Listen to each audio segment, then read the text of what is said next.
আমার পৌষ পার্বণ একটু লেট, যেহেতু আমি লেট লাতিফ। জয় বা লোকনাথ, রাধে রাধে। সবাই কেমন আছো?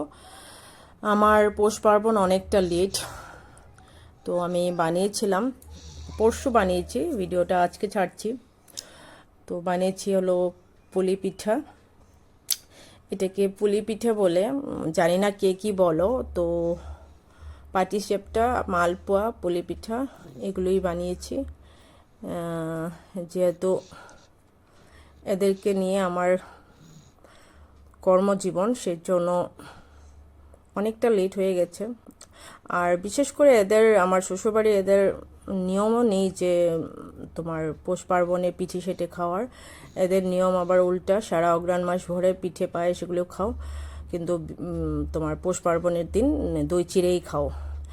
তো আমার বড় ছেলে বিরক্ত হয়ে গেছে এইসব দই চিড়ে খেতে খেতে। তো ওই বায়না করেছিল যে মা বানাও, খাবো বলে। তো যখন ছেলে বায়না করলো, তো মা কি না বানিয়ে থাকতে পারি?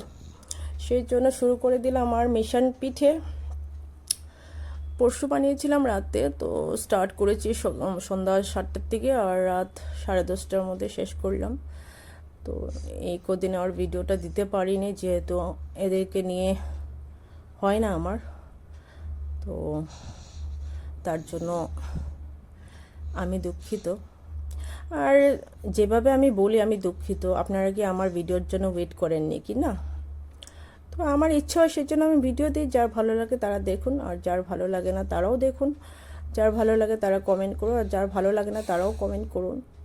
কমেন্ট করলে একটু উৎসাহ পাই আর কি নেক্সট ভিডিও করার জন্য। আর যারা ভাবেন যে একটা লাইক কমেন্ট করলে আমি সেলিব্রিটি হয়ে যাব, তেমন কিছু না। জয় বালকনাথ।